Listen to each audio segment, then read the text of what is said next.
Good morning and welcome to the Forbo Flooring Systems COP26 interview sessions, which we will conduct before, during and after the Glasgow Climate Conference. My name is Willem Burmanje.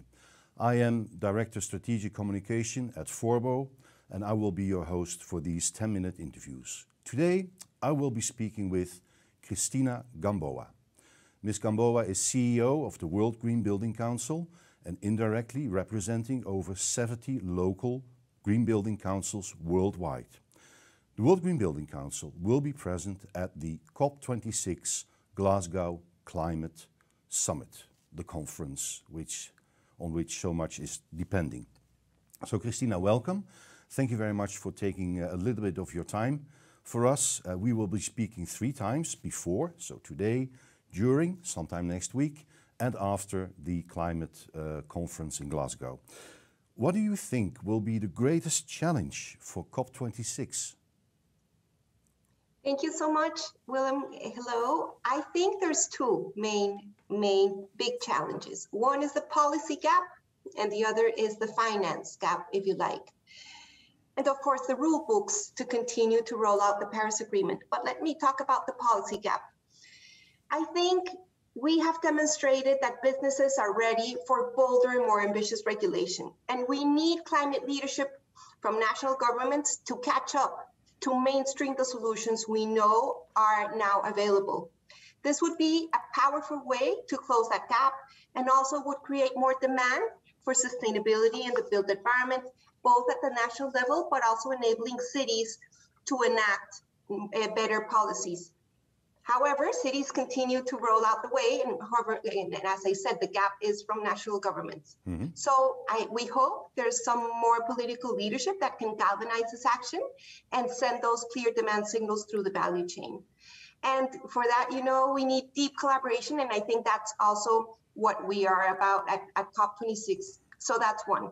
And the second point, the critical topic is finance. And there's 2 angles to it. One is to deliver the promise of the Paris Agreement to deliver $100 billion every year of climate funds to countries that are facing the harshest impacts of climate change now and to enable them to unlock their decarbonization goals.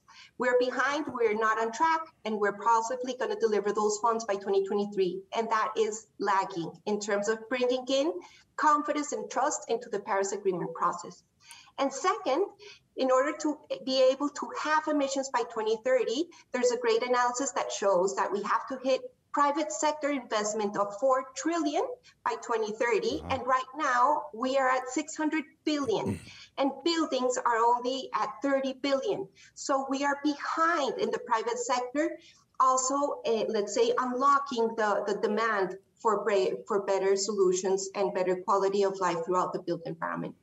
So we need better to understand why the private sector is not investing at scale. Possibly they don't know, they don't have enough information about the performance of the current building stock, the business case of investing in getting assets to net zero, but also in all the infrastructure existing and new, that it is really truly fit for purpose and that every dollar counts, because better invested will get us every fraction of a degree closer to getting to a 1.5 degrees Celsius scenario future. So those are the big themes, politics and finance. But do you feel that there are also subject matters which need to be addressed that are somewhat underlit at this moment? Yes, of course. There is this big topic of climate justice, right? That is continuing to go up in the agendas. And basically because the conference, right, is taking place in the midst of a pandemic and we're learning to live with it. However, many delegates possibly will not be able to travel, even though there has been the best of efforts to get people to come here.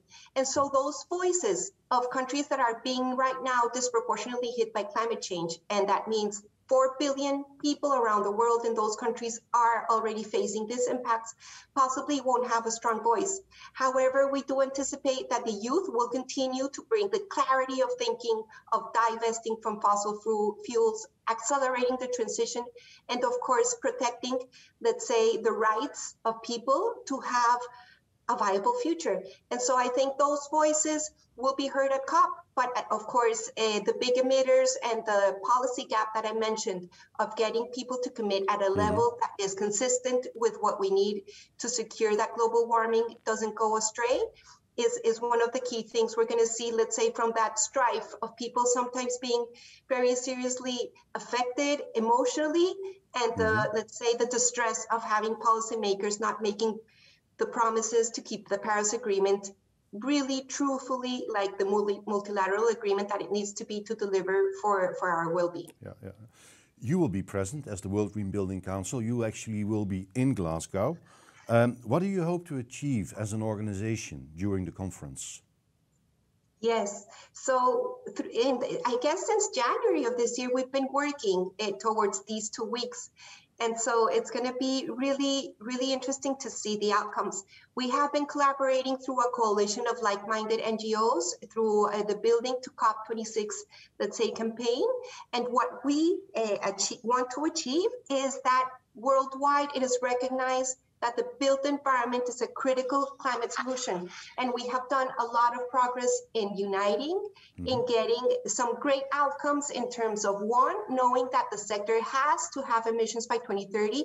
Every single NGO in the sector now acknowledges and is behind that voice, one ambition.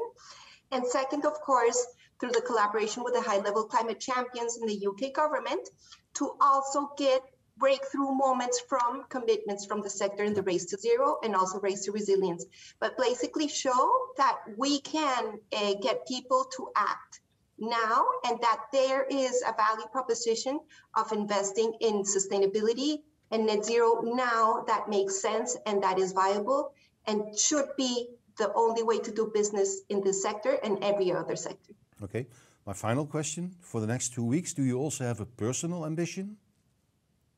Yes, of course. For me, it's about also what we're doing right now.